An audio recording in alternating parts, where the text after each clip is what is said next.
ఆ దాడి జరిగిన పరిస్థితుల్లో, ఆ తోపులాటలో, ఆ తొక్కిసలాటలో తెలుగుదేశం పార్టీ ఆఫీసు మీద కొద్దో గొప్ప రాళ్ళు పడిండొచ్చు. నేను అడుగుతా ఉన్నా, ఆ జరిగిన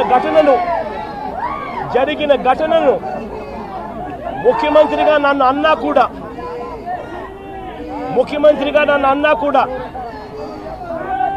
నేను చంద్రబాబు నాయుడు గారి మీద కక్ష సాధింపు చర్యతో వ్యవహరించిన.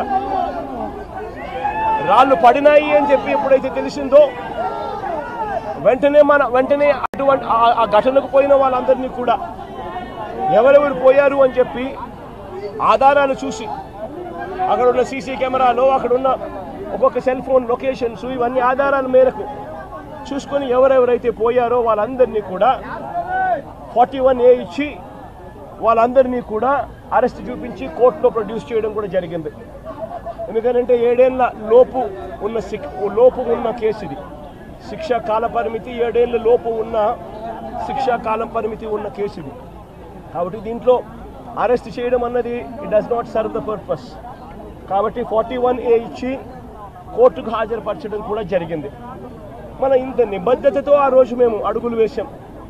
ఇంత నిబద్ధతతో ఆ రోజు నిబద్ధతతో అడుగులు వేసి వాళ్ళందరినీ కూడా హాజరుపరిచి 41A కింద వాళ్ళందరికీ కూడా నోటీసులు ఇచ్చి వాళ్ళందరినీ కూడా కోర్టు ప్రొడ్యూస్ చేశారు.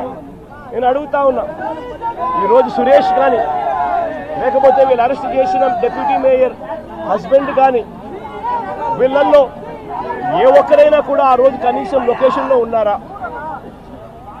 వీళ్ళ సెల్ ఫోన్లు ఎక్కడున్నాయో ట్యాగ్ చేస్తే తెలియదా? తెలుగుదేశం పార్టీ ఆఫీస్లో సీసీ కెమెరాలు ఉండవా? ఆ సీసీ కెమెరాల ఫుటేజ్ చూస్తే తెలియదా? మరి అలాంటప్పుడు వీళ్ళెవరూ లేనప్పుడు 4 ఏళ్ల తర్వాత జరిగిన ఘటనలో మీరు ఇష్టం వచ్చినట్టుగా ఇప్పుడు మళ్ళీ దాన్ని తవ్వి దాంట్లో ఫాల్స్ విట్నెస్లన్నీ జోడు చేసి దాంట్లో ఉన్న వాళ్ళందరినీ భయపడిచి ప్రలోభాలు పెట్టి వాళ్ళతో లేనిపోని పేర్లన్నీ రాయిచ్చేసి నీ ఇష్టం వచ్చినట్టుగా నువ్వు అరెస్టులు చేయడం మొదలు పెడతా ఉన్నావు. రాష్ట్ర వ్యాప్తంగా కూడా ఇదే జరుగుతూ ఉంది. ఈ ఒక్క కేసే కాదు, ఇదే మాదిరిగానే రాష్ట్ర వ్యాప్తంగా కూడా జరుగుతూ ఉన్నాయి. పోలీసులు ఏ స్థాయికి దిగజారిపోతా ఉన్నారు అనంటే, అటువంటి పాత కేసులలో కావాలని వీళ్ళే తప్పుడు సాక్ష్యాలు క్రియేట్ చేస్తూ ఉన్నారు. విట్నెస్లను వీళ్ళే బెదిరించి, వీళ్ళే ప్రలోభపెట్టి, వీళ్ళే తప్పుడు పేర్లు ఇరికిచ్చి, వీళ్ళే కేసుల్లోకి తీసుకొచ్చే కార్యక్రమం చేస్తూ ఉన్నారు. నేను అడుగుతా ఉన్నది ఒకటి, ఒక తప్పుడు సాంప్రదాయానికి మీరు నాంది పలుకుతా ఉన్నారు.